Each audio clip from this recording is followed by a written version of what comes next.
तो finally CBSE private candidates के लिए ऑफिशियल अपडेट आ चुका है सीबीएसई की वेबसाइट पे। तो क्या आपको फ़ीस वापस देनी पड़ेगी कि नहीं और कौन कौन एलिजिबल है ये सारे इसमें बताया हुआ है। तो मैं आपको डिटेल्स में सारी बातें बताने वाला हूँ, तो वीडियो के साथ बने रहें। हेलो गाइस, काफ़ी बड़ी अपडेट आ रही है यहाँ पर प्राइवेट स्टूडेंट्स के लिए। सीबीएसई की ऑफिशियल वेबसाइट पे प्राइवेट कैंडिडेट्स के लिए एक नोटिस जारी करा गया है, जिसमें काफ़ी सारी बातें एक ही नोटिस में बताई गई है, जो कि मैं आपके साथ डिस्कस करने वाला हूँ। तो आप इस नोटिस को एक बार ज़रूर देखें, काफ़ी ज़्यादा इंपॉर्टेंट होने वाला है प्राइवेट स्टूडेंट्स के लिए। तो स्पेशली ये जो नोटिस है वो क्लास 12th के लिए यहाँ सीबीएसई ने ऑफिशियल अपनी साइट पर जारी करा है। तो आप इसमें देख सकते हैं यहाँ पर। तो जैसा कि मैंने आपको कहा था कि शाम तक आपको नोटिस देखने को मिल जाएगा सीबीएसई की ऑफिशियल साइट पे, तो ये वही नोटिस है। तो इसका देख सकते हैं आप, सब्जेक्ट कि conduct of improvement compartment examination 2021। तो ये काफ़ी बड़ा यहाँ पर नोटिस दे रखा है। मैं आपका ज़्यादा समय नहीं लेते हुए इस नोटिस को आपको शॉर्ट में समझाने की पूरी कोशिश करूँगा। और फ्रेंड्स, इसमें कुछ इंपॉर्टेंट बातें भी जो बताई गई है वो भी आपको डिटेल्स में बताऊँगा। तो सबसे पहले यहाँ सीबीएसई ने बोला है कि CBSE will be holding examination stated in the policy for tabulation of marks for class 12 released by CBSE for following category of students. तो इन कैटेगरी ऑफ स्टूडेंट्स के एग्जाम्स लिए जाएंगे। तो सबसे पहले आप देख सकते हैं, students who are not satisfied with the marks awarded based on the policy of tabulation will be given an opportunity to appear in examinations to be conducted by the board. As per this policy, marks scored in the latter examination will be considered as final. तो जो students अभी जिनका result आया, जो satisfied नहीं है अपने marks से, वो एग्ज़ाम दे सकते हैं। बट सीबीएसई ने यहाँ क्लियरली बोला है कि जो अभी आप एग्ज़ाम देंगे, जो इसमें मार्क्स आएंगे वो फाइनल माने जाएंगे आपके, ठीक है। तो आप ये सोच समझ के आप ये वाला एग्ज़ाम दें। और फिर सेकंड पॉइंट में लिख रखा है, also after declaration of result 21 students who are not able to meet the qualifying criteria in one subject and are placed in compartment category. जिन स्टूडेंट्स की इस बार कंपार्टमेंट आई है रेगुलर स्टूडेंट्स की, तो वो दे सकते हैं। एंड थर्ड पॉइंट में देख सकते हैं आप कि फॉर प्राइवेट पत्राचार and second chance compartment candidates whose result has not been declared based on the policy of tabulation because of their availability of year long assessment details. कि जो private candidates, तो फ्रेंड्स ये third point में आप सबकी बात हो रही है। तो प्राइवेट कैंडिडेट्स, क्योंकि उनका एक साल के बीच का जो असेसमेंट के लिए जो डिटेल्स चाहिए होती है सीबीएसई को, तो वो अवेलेबल नहीं थी, इसलिए उनका एग्जाम कराया जा रहा है यहाँ पर। यहाँ सीबीएसई ने थोड़ा सा बताया भी है। एंड फोर्थ पॉइंट में आप देख सकते हैं, students of class 12th and 10th are given an opportunity to improve their performance only in one subject in compartment examination in compliance of the information communicated. जो पहले एक सीबीएसई ने अपना नोटिस जारी करा था 16 मार्च को, तो उसके में ये बेटर बता रखा है आपको। फिर better of the 2 marks obtained in the subject will be considered for declaration of result. जो 2 में से आपके बेस्ट मार्क्स होंगे जिस सब्जेक्ट में, वो रिजल्ट बनाने में उसको यूज़ किया जाएगा, ठीक है। फिर उसके बाद में यहाँ सीबीएसई ने ये जो सब्जेक्ट्स दे रखे हैं, तो इन्हीं में आप अपने एग्जाम्स दे सकते हैं एज अ प्राइवेट कैंडिडेट। तो आप जैसा कि यहाँ देख सकते हैं, accordingly for all the above categories of candidates, CBSE has proposed to conduct examination between 16th of August to 15th September. The date sheet of this examination will be released soon. तो यहाँ पर date sheet के बारे में यहाँ पर बोल दिया कि जो आपकी डेट शीट है वो जल्द ही आपको मिलेगी। फिर this examination shall be conducted only in the following subjects. तो ये ही इन्हीं सब्जेक्ट्स में आपके जो एग्ज़ाम्स है वो कराए जाएंगे। तो आप यहाँ पर इसका स्क्रीनशॉट ले सकते हैं, नहीं तो मैं नोटिस का लिंक दे दूंगा, आप डाउनलोड करके एक बार फिर से आप अपने हिसाब से पढ़ सकते हैं, ठीक है। तो आप एक बार देख लीजिए, ये मेन सब्जेक्ट्स हैं, इन्हीं के एग्ज़ाम यहाँ पर इस बार सीबीएसई लेगा। और तो फिर अब आगे बढ़ते हैं। एंड अब आगे आप देखेंगे तो यहाँ पर candidates eligible to appear for examination. फिर फ्रेंड्स यहाँ पर इस वाले पॉइंट में सीबीएसई ने वही सेम बातें रिपीट कर दी कि कौन कौन एलिजिबल है, वो थोड़ा डिटेल्स में बताया यहाँ पर इस वाले पॉइंट में। तो आप देख सकते हैं, कैंडिडेट्स गिवन स्पेशल अपॉर्चुनिटी। तो वही है कि जो स्टूडेंट्स 2021 में पास आउट हुए थे, अगर वो सेटिस्फाइड नहीं है तो वो अपना एग्ज़ाम दे सकते हैं। और कंडीशन सेम, जैसे कि मैंने आपको ऑलरेडी बताया कि जो अभी आप एग्ज़ाम देंगे उसमें जो आपके मार्क्स आएंगे वो फाइनल आपके माने जाएंगे, ठीक है। तो ये हो गया। एंड जो सेकंड पॉइंट है, ये थोड़ा मैं आपको बताते रहूँ डिटेल में, क्योंकि इसमें कंफ्यूज हो जाते हैं स्टूडेंट्स, जो प्राइवेट पत्राचार and second chance compartment candidates. तो यहाँ पर जो दे रखा है कि आप, तो यहाँ पर पहले सीबीएसई ने बोला है कि जो ये वाले स्टूडेंट्स हैं जिनका मतलब बी से लेके एफ़ तक, यानी कि ये जो बी पॉइंट है यहाँ से लेके नीचे एफ़ तक है, वो are whose result has not been declared under policy for tabulation. जो सीबीएसई की पॉलिसी थी, इससे जिन स्टूडेंट्स का रिजल्ट नहीं निकला वो, ठीक है। तो इसमें बी से लेके एफ़ तक ये सारे स्टूडेंट्स आ जाते हैं। तो पहले मैं बी वाला बता देता हूँ।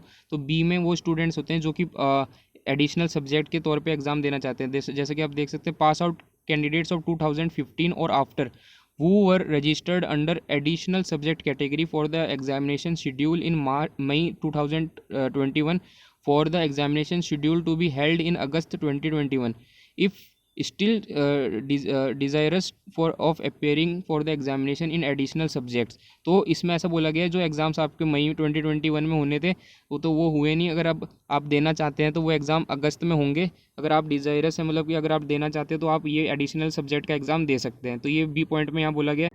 तो फ्रेंड्स सी पॉइंट में बता देता हूँ, काफ़ी ज़्यादा इंपॉर्टेंट है ये पॉइंट भी। तो इसमें आप कंफ्यूज भी हो सकते हैं, तो आप एक बार ध्यान से सुनिए। Candidates who had appeared in 2019 as regular candidate through schools affiliated to board और as a private candidate and whose result was declared as compartment and also could not pass in July 2019 first chance and had applied for second chance compartment for examination held in February 2020.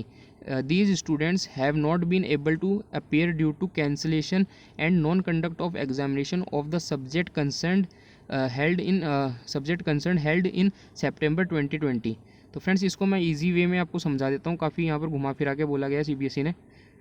तो इस point में बोला गया है कि 2019 में जिन students का result आया था और वो स्टूडेंट्स की मतलब कंपार्टमेंट आ गई थी, तो उनको जुलाई 2019 में मौका मिला था as a first chance compartment.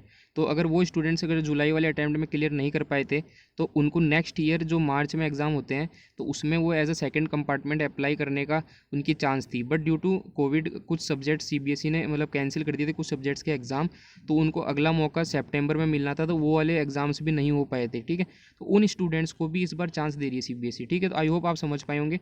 तो अब आगे डी पॉइंट में चलते हैं। तो डी पॉइंट में यहाँ पर बोल रखा है candidates who had appeared in 2020 in full subjects. तो ये फुल सब्जेक्ट्स में यानी 5, 6 या 7 सब्जेक्ट्स में जो भी स्कीम रहती है उसमें आप अप्लाई करे थे either as a regular candidate through school affiliated to the board और as a private candidate and whose result was declared as compartment. तो उनकी जिन स्टूडेंट्स की लास्ट ईयर कंपार्टमेंट आई थी also could not pass in September. जो September में जो फर्स्ट चांस का आपका पिछले बार आया था कंपार्टमेंट का, तो वो अगर स्टूडेंट्स क्लियर नहीं कर पाए थे तो these students who are registered for second chance compartment for the examination scheduled in May 21, such candidates who are eligible to apply only as private candidate for the examination scheduled to be held in August 2021। तो इसमें भी CBSE ने काफ़ी घुमा फिरा के बोला है, तो मैं आपको सिंपली समझा देता हूँ।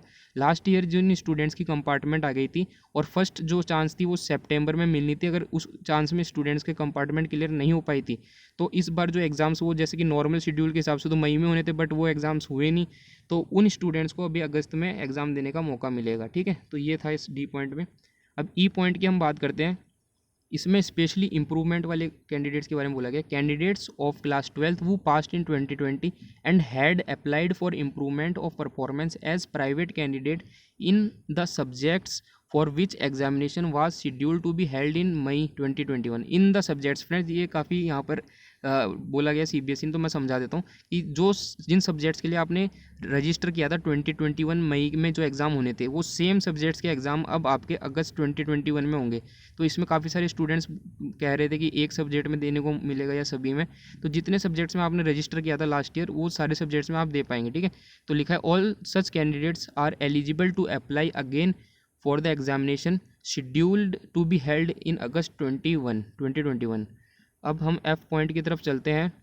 तो एफ पॉइंट में बोला है candidates of class 12 who have applied for appearing as private candidate in 6 subjects for the examination which was scheduled to be held in May 2021 are eligible to apply again for the examination scheduled to be held in August 2021। तो इसमें बोला गया है, तो इस point में बोला गया है जो लास्ट ईयर जिन स्टूडेंट्स ने 6 सब्जेक्ट्स में अप्लाई किया था एज ए प्राइवेट, तो स्पेशली जैसे पत्राचार वाले स्टूडेंट हो गए, तो उन सब स्टूडेंट्स को भी फिर से अप्लाई करने का मौका मिलेगा। ठीक है, तो फ्रेंड्स एक बात और आपको नोटिस करनी है, जैसे कि आप देख सकते हैं यहाँ पर कि are eligible to apply again, तो हो सकता है आपको फिर से अप्लाई करना पड़े। ठीक है, तो हालांकि फ़ीस से रिलेटेड बात मैं भी आपको कवर करने वाला हूँ कि आपकी फ़ीस मतलब नहीं लगेगी जिन स्टूडेंट्स की अभी मैं बात कर रहा था। ठीक है, तो अब ये जो थर्ड पॉइंट है इसमें लिखा है candidates placed in compartment category इन 2021।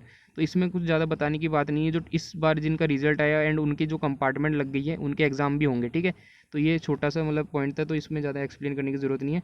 अब फीस की बात जो मैं कह रहा था वो आपको बता देता हूँ कि ये जो फ़ीस की बात हो रही है इसमें, तो उन स्टूडेंट्स को यहाँ पर फ़ीस देने की ज़रूरत नहीं है। पहला तो जो स्टूडेंट सेटिस्फाइड नहीं है, यानी कि जो कैटेगरी ए वाले स्टूडेंट्स हैं उनको, ठीक है। एंड जो सेकंड पॉइंट में बोला गया बी टू एफ, जितने भी जो प्राइवेट कैंडिडेट्स जो कि अभी मैंने डिटेल्स में आपको बताया है, वो सारे स्टूडेंट्स को भी फीस नहीं देनी है, क्योंकि यहाँ पर रीज़न बोला है सीबीएसई ने, shall not have to pay the examination fee as the same has already been paid by them earlier. जो आपने लास्ट ईयर फॉर्म भरे थे तो आपने फ़ीस दे ही दी थी, तो आपको वापस देने की ज़रूरत नहीं है, ये बोला गया है। फिर थर्ड पॉइंट में लिखा है कैंडिडेट्स ऑफ कैटेगरी जी, मतलब कि जिन स्टूडेंट्स की इस बार जो एग्ज़ाम में, मतलब कि ये जो मॉडरेशन पॉलिसी के बावजूद जिन स्टूडेंट्स की कंपार्टमेंट आई है, तो उनको फ़ीस यहाँ पर देनी पड़ेगी as per policy board of the board, ठीक है। तो आई होप आप समझ पाएंगे फ़ीस का क्राइटेरिया। फिर आप आगे देख सकते हैं इन्फॉर्मेशन अबाउट एग्जामिनेशन सेंटर। तो आपके एग्जामिनेशन सेंटर किस बेसिस पे दिए जाएंगे वो अब बता रहे हैं। यहाँ पर सीबीएसई ने बोला है CBSE will be holding compartment examination at the designated centres in the country and in foreign countries abroad. तो ये तो मतलब सीबीएसई अपने हिसाब से दे देगी सेंटर। फिर यहाँ सेकंड पॉइंट में लिखा है centres will be fixed keeping in view the covid protocols and student will also be required to follow the same strictly. तो मतलब हो सकता है आपके सेंटर्स काफ़ी नज़दीक आपको दिए जाएँ, जिससे मतलब कोविड के प्रोटोकॉल्स फॉलो हो सके। और थर्ड पॉइंट में दे रखा है in each centre less number of candidates will B allotted to implement social distancing norms strictly। तो फ्रेंड्स इस बार सेंटर्स में काफ़ी कम स्टूडेंट्स को बुलाया जाएगा, तो सीटिंग अरेंजमेंट भी आपको उस हिसाब से होगा। तो आप यहाँ पर देख सकते हैं ये सीटिंग की होगी आपकी एग्ज़ाम सेंटर के रिगार्डिंग। एंड जो काफ़ी इंपॉर्टेंट बात सिलेबस के बारे में यहाँ पर बात करते हैं। अब सिलेबस होगा आपका जो syllabus and question paper design. तो यहाँ पर देख सकते हैं candidates will be examined only in the reduced syllabus as prescribed for the year of examination. जो इस ईयर का सिलेबस था वही आपका रहेगा, यानी कि जो 30% रिड्यूस्ड वाला सिलेबस है। सेकंड पॉइंट में आप देख सकते हैं the design of question paper will be similar to the sample question papers uploaded for 2021 examination on the board's website. तो ये फ्रेंड्स मैं सैम्पल पेपर भी आपके साथ काफ़ी बार शेयर कर रखे हैं मैंने, तो आप उस प्रोसेस से डाउनलोड करके सैम्पल पेपर देख सकते हैं 2021 वाला, ठीक है। तो यहाँ थर्ड पॉइंट की बात करें तो यहाँ पर लिखा है duration of the question paper will be similar as it is mentioned in the sample question paper. तो फ्रेंड्स आपके लिए सैम्पल पेपर पे काफ़ी ज़्यादा जोर दिया जा रहा है, तो काफ़ी इंपॉर्टेंट हो सकता है आपके लिए सैम्पल पेपर सॉल्व करना, ठीक है। तो यहाँ पर सैम्पल पेपर में जितना ड्यूरेशन होगा, मतलब कि 2.5-3 घंटे जो भी है, तो उस हिसाब से आपका प्रोसेस रहने वाला है। तो आप सैम्पल पेपर एक बार जितने भी हैं आप एक बार उनको रिवाइज़ ज़रूर करें, देखें ज़रूर, हो सकता है कुछ क्वेश्चंस आपको देखने को मिल सकते हैं, ठीक है। फिर रिजल्ट की यहाँ पर बात करी गई है, तो जो कि ये भी काफ़ी इंपॉर्टेंट पॉइंट है, रिजल्ट प्रिपरेशन कैसे किया जाएगा। तो जो आपका रिजल्ट प्रिपरेशन है, तो आप देख सकते हैं as CBSE is conducting examination only in the main subjects, hence result of the subjects वो examination is not been conducted will be prepared based on the assessment policy approved by Supreme Court of India in 2020 whenever applicable. और फिर however this scheme will not be applicable for the candidates registered for the improvement of performance in one और more subjects. तो ये जो policy है, जो last year जैसे काफ़ी सारे सब्जेक्ट्स ऐसे थे जिनके एग्ज़ाम नहीं हुए थे एंड मेन सब्जेक्ट के हिसाब से उन सब्जेक्ट्स में मार्किंग करी गई थी, तो वो सेम यहाँ पर जैसे ऊपर लिस्ट में अगर आपका सब्जेक्ट नहीं है तो आपका जो मेन सब्जेक्ट है उसके बेसिस पे आपको मार्किंग करी जाएगी। और जो इम्प्रूवमेंट वाले स्टूडेंट्स हैं उनके लिए ये लागू नहीं होता है, ठीक है। तो उनको एग्ज़ाम देना पड़ेगा अपने इम्प्रूवमेंट वाले सब्जेक्ट का।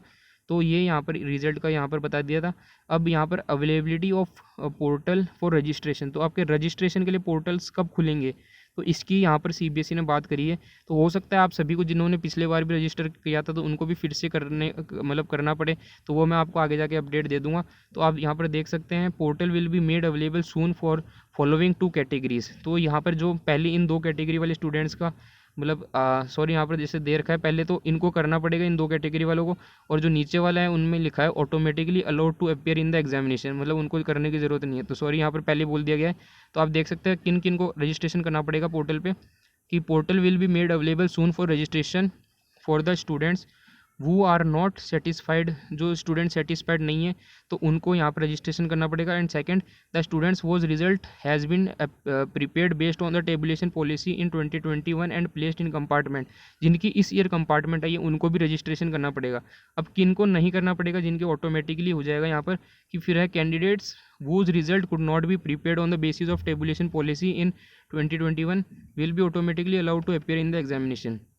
जिनका इस बार रिज़ल्ट आया है, तो कुछ स्टूडेंट्स का यहाँ पर रिज़ल्ट प्रिपेयर नहीं हो पाया था, तो उन स्टूडेंट्स को ऑटोमेटिकली यहाँ पर मौका मिलेगा एग्ज़ाम देने का, उनको रजिस्टर करने की ज़रूरत नहीं है। ठीक है, फिर यहाँ आप देख सकते हैं students are requested to kindly remain in touch with their schools and CBSE website for regular updates so that they can take appropriate action within the schedule fixed by the CBSE as no extension in any date will be allowed. Detailed circular will be issued later। मतलब और ज़्यादा details में कि तो friends CBSE की तरफ से अब ये अपडेट भी आ चुका है। अब आप अपनी प्रिपरेशन एकदम टाइट कर दीजिए, कुछ भी ऑफिशियल अपडेट आता है तो वो मैं आपके साथ शेयर कर दूंगा।